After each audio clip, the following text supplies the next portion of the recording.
Praise the lord. ఈరోజు దేవుని వాగ్దానము, యెహోవా ఆశీర్వాదము ఐశ్వర్యమిచ్చును, నరుల కష్టము చేత ఆ ఆశీర్వాదము ఎక్కువ కాదు. సామెతల గ్రంథము 10వ అధ్యాయము 22వ వచనము. సహోదరి సహోదరులారా, ఈ వాక్యం మన జీవితంలో మనం సంపాదించే ఐశ్వర్యం లేదా విజయం వెనుక ఉన్న నిజమైన మూలం ఏమిటో మనకు గుర్తు చేస్తుంది. మన శ్రమ అవసరమే, కానీ ఆ శ్రమకు ఫలితాన్ని ఇచ్చేది మాత్రం దేవుని ఆశీర్వాదమేనని ఈ వచనం సెలవిస్తుంది. ఈ వాక్యాన్ని లోతుగా అర్థం చేసుకోవడానికి దీన్ని 2 ప్రధాన భాగాలుగా ధ్యానిద్దాం. మొదటిగా, యెహోవా ఆశీర్వాదము ఐశ్వర్యం ఇచ్చును అని ఉంది. దేవుని ఆశీర్వాదం అనేది మనుషుల ప్రయత్నాల కంటే గొప్పది. ఆయన ఆశీర్వదించినప్పుడు అది మన జీవితంలో సమృద్ధిని, సంతోషాన్ని మరియు భద్రతను ఇస్తుంది. లోకంలో మనం ఎన్ని ప్రయత్నాలు చేసినా ఆ ఫలితం దేవుని కృప మీద ఆధారపడి ఉంటుంది. దేవుడు ఒక వ్యక్తిని హెచ్చించాలని నిర్ణయించుకుంటే అడ్డుకోగల శక్తి ఎవరికీ లేదు. దేవుడు ఇచ్చే ఐశ్వర్యము ఎలాంటి దుఃఖాన్ని తీసుకురాదు, అది మనం అనుభవించే దీవెనగా మారుతుంది. ఉదాహరణకు, ఇస్సాకు కరువు కాలంలో కూడా దేవుని ఆశీర్వాదంతో అద్భుతమైన అభివృద్ధిని చూశాడు. దేశంలో కరువు వచ్చినప్పుడు ఇస్సాకు దేవుని మాటకు లోబడి ఆ ప్రాంతంలోనే విత్తనాలు వేశాడు. అదే సంవత్సరంలో అతనికి 100 ఫలము దొరికింది. యెహోవా అతన్ని ఆశీర్వదించడం వల్ల అతడు గొప్పవాడై అంతకంతకు అభివృద్ధి చెంది మిక్కిలి ఐశ్వర్యవంతుడయ్యాడు. అతనికున్న ఆస్తిని చూసి ఫిలిష్తీయులే అసూయపడ్డారు. ఇది కేవలం అతని శ్రమ మీద మాత్రమే కాకుండా దేవుని ఆశీర్వాదం మీద ఆధారపడి ఉందని స్పష్టమవుతుంది. అలాగే దేవుడు ఇచ్చే ఐశ్వర్యానికి, జ్ఞానానికి సొలొమోను ఒక పరిపూర్ణ ఉదాహరణ. సొలొమోను దేవుని దగ్గర ఐశ్వర్యం లేదా శత్రువుల నాశనాన్ని కోరుకోకుండా ప్రజలను పరిపాలించడానికి జ్ఞానాన్ని కోరుకున్నాడు. అతని వినయానికి దేవుడు మెచ్చి అతను అడగని ఐశ్వర్యాన్ని, ఘనతను కూడా ఇచ్చాడు. సొలొమోను పొందిన ఐశ్వర్యం దేవుని దయ వల్ల కలిగింది. అది ఏ దుఃఖాన్ని తీసుకురాలేదు, పైగా అది దేవుని మహిమను చాటి చెప్పేలా చేసింది. ప్రియులారా, మన జీవితంలో మనం చేసే కష్టం, ప్రయత్నం అవసరమే, కానీ ఆ ప్రయత్నానికి ఫలితాన్ని చేకూర్చేది మాత్రం దేవుని ఆశీర్వాదమే. దీనిని అర్థం చేసుకోవడానికి 3 ముఖ్యమైన అంశాలు మనం తెలుసుకోవాలి. 1, ప్రాధాన్యత. మనం ఐశ్వర్యం కోసం పరిగెత్తడం కంటే దేవుని చిత్తానికి లోబడి ఉండడం ముఖ్యమని సొలొమోను జీవితం చెబుతోంది. మనం ప్రాధాన్యతలను సరిగ్గా పెట్టుకున్నప్పుడు దేవుడే మనకు కావలసిన సమృద్ధిని సమకూరుస్తాడు. 2, నమ్మకం. ఇస్సాకు విషయంలో మనం చూసినట్లుగా పరిస్థితులు ఎంత ప్రతికూలంగా ఉన్నా దేవుని ఆశీర్వాదం ఉన్నప్పుడు శూన్యం నుండి కూడా సమృద్ధిని సృష్టించవచ్చు. అసాధ్యమైన పరిస్థితుల్లో కూడా దేవుని కృప మనల్ని నిలబెడుతుంది. 3, దుఃఖం లేని ఆశీర్వాదం.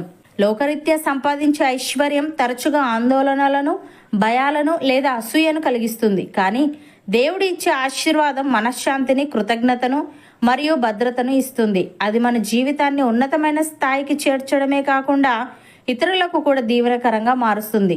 చివరగా, మన ప్రయత్నం మనం చేయాలి, కానీ ఆశీర్వాదం కోసం దేవుని వైపు చూడాలి.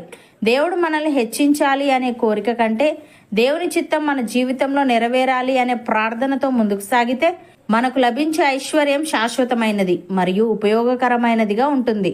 2వదిగా, నరుల కష్టం చేత ఆశీర్వాదం ఎక్కువ కాదు. మనం ఎంతో కష్టపడవచ్చు, రాత్రింబగలు ప్రయాసపడవచ్చు, కానీ దేవుని ఆశీర్వాదం లేకుండా మన కష్టం కేవలం శ్రమగానే మిగిలిపోతుంది. నేనే నా తెలివితేటలతో సంపాదించాను అనుకోవడం పొరపాటు. మన శ్రమకు దేవుని ఆశీర్వాదమే ప్రాణం పోస్తుంది. మన శ్రమ పెరిగినంత మాత్రాన ఫలితం పెరగదు. దేవుని కృప పెరిగినప్పుడే మన జీవితం విస్తరిస్తుంది. మనం కష్టపడడం మానేయమని దీని అర్థం కాదు. మనం మనవంతు ప్రయత్నం చేస్తూ ఫలితం కోసం దేవునిపై పూర్తిగా ఆధారపడాలని అర్థం. ఉదాహరణకు, శిష్యులు ఎంతో నైపుణ్యం కలిగిన జాలర్లు. వారు తమకు బాగా తెలిసిన పనిని రాత్రంతా చేశారు, కానీ ఏమీ దొరకలేదు. రాత్రంతా కష్టపడినా వారికి ఏమీ దొరకలేదు. కానీ యేసు వచ్చి వారిని మరలా వలను వేయమని చెప్పినప్పుడు వారు ఆయన మాటకు లోబడ్డారు. దేవుని మాటను పాటించగానే వారి వలలు తెగిపోయేంతగా చేపలు పడ్డాయి. ఇది వారి శ్రమ వల్ల జరిగినది కాదు, దేవుని ఆశీర్వాదం వల్ల జరిగిన అద్భుతం. అలాగే మనుషులు తమ స్వశక్తితో, తెలివితేటలతో ఆకాశాన్ని తాకేంత గోపురాన్ని నిర్మించాలని ప్రయత్నించారు. మనకు పేరు కలుగునట్లుగా ఒక పట్టణాన్ని, గోపురాన్ని కట్టుకుందాం అని వారు తమ శక్తిని, ఐక్యతను నమ్మారు. ఫలితం, వారు ఎంత కష్టపడినా దేవుని సంకల్పం లేని ఆ ప్రయత్నం విఫలమైంది. దేవుడు వారి భాషను తలక్రిందులు చేసి ఆ గోపుర నిర్మాణాన్ని ఆపివేశాడు. మనుషుల ప్రయత్నం దేవుని చిత్తానికి విరుద్ధంగా ఉంటే ఎంత కష్టపడినా అది వ్యర్థమని ఇది రుజువు చేస్తుంది. ప్రియులారా, నరుల కష్టం చేత ఆశీర్వాదం ఎక్కువ కాదు అనే సత్యాన్ని మనం లోతుగా పరిశీలిస్తే మన జీవిత ప్రయాణానికి 3 పాఠాలు అవసరమని తెలుస్తుంది. 1, శ్రమకు గల పరిమితి. శిష్యుల ఉదాహరణ ద్వారా మనం నేర్చుకునేది ఏమిటంటే, అత్యంత నైపుణ్యం, అనుభవం ఉన్నప్పటికీ దేవుని ఆశీర్వాదం లేని పని ఫలించదు. శ్రమ అనేది ఒక పాత్ర వంటిది, అయితే దేవుని ఆశీర్వాదం అనేది అందులో నింపే సమృద్ధి వంటిది. పాత్ర ఎంత పెద్దదైనా దేవుడు ఆశీర్వదించకపోతే అది ఖాళీగానే మిగిలిపోతుంది. 2, అహంకారానికి దూరంగా ఉండడం. బబులోను గోపురం ఉదాహరణ మనకు గొప్ప హెచ్చరికనిస్తుంది. మన సొంత తెలివితేటలను, శక్తిని మాత్రమే నమ్ముకొని దేవుని చిత్తాన్ని విస్మరిస్తే మనం చేసే ప్రయత్నాలన్నీ నిష్ప్రయోజనం కావచ్చు. నేను సాధించాను అనే అహంకారం కంటే దేవుడు నన్ను నడిపించాడు అనే వినయం మన ప్రయత్నాలకు సార్థకతను ఇస్తుంది. 3, సమతుల్యత. ప్రయత్నం మరియు ప్రార్థన. మనం కష్టపడడం మానేయాలని దీని అర్థం కాదు. మనం చేయవలసిన పనిని బాధ్యతగా చేస్తూనే ఆ ఫలితం దేవుని చేతుల్లో ఉందని గుర్తించడం నిజమైన విశ్వాసం. శ్రమ అనేది మన విధి, కానీ ఫలితం అనేది దేవుని దయ.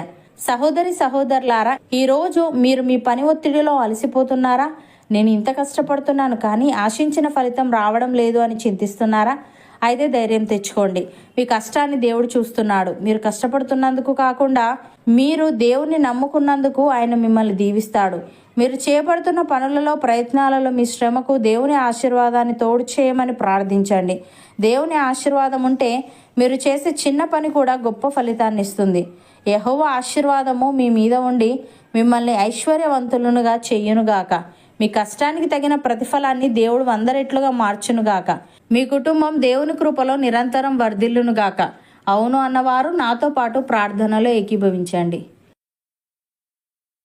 పరిశుద్ధుడా, ప్రేమగల తండ్రి, నీ ఆశీర్వాదం ఐశ్వర్యం ఇచ్చునని, నరుల కష్టం చేత ఆశీర్వాదం ఎక్కువ కాదని, మా శ్రమ అవసరమే కానీ ఆ శ్రమకు ఫలితాన్ని ఇచ్చేది మాత్రం నీ ఆశీర్వాదమేనని సెలవిచ్చావు.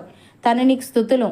దేవా, మేం ఐశ్వర్యం కోసం పరిగెత్తడం కంటే నీ చిత్తానికి లోబడి ఉండడం ముఖ్యం గనుక మేము మా ప్రాధాన్యతలను సరిగ్గా పెట్టుకున్నప్పుడు నీవు మాకు కావలసిన సమృద్ధిని సమకూరుస్తావు గనుక నీకు కృతజ్ఞతలు చెల్లిస్తూ, పరిస్థితులు ఎలా ఉన్నా నీ కృప మమ్మల్ని నిలబెడుతుంది అని నమ్మి నీ చిత్తం మా జీవితంలో నెరవేరాలనే ప్రార్థనతో ముందుకు సాగే వారంగా ఉండుటకు సహాయము దయచేయమని, అత్యంత నైపుణ్యం, అనుభవం ఉన్నప్పటికీ నీ ఆశీర్వాదం లేని పని ఫలించదు గనుక శ్రమ అనేది ఒక పాత్ర వంటిదైతే నీ ఆశీర్వాదం అనేది అందులో నింపే సమృద్ధి వంటిది గనుక పాత్ర ఎంత పెద్దదైనా నీవు ఆశీర్వదించకపోతే అది ఖాళీగానే మిగిలిపోతుంది గనుక మేము మా సొంత తెలివితేటలను, శక్తిని మాత్రమే నమ్ముకొని నీ చిత్తాన్ని విస్మరించక మేము చేయవలసిన పనిని బాధ్యతగా చేస్తూనే ఫలితం నీ చేతుల్లో ఉందని గుర్తించే వారంగా ఉండుటకు కృపచూపమని, మేము కష్టపడుతున్నందుకు కాకుండా మేము నిన్ను నమ్ముకున్నందుకు నీవు మమ్మల్ని దీవించి మేము చేపడుతున్న పనులలో, ప్రయత్నాలలో మా శ్రమకు నీ ఆశీర్వాదాన్ని తోడు చేయమని యేసుక్రీస్తు నామమున ప్రార్థిస్తున్నాము తండ్రి. ఆమెన్.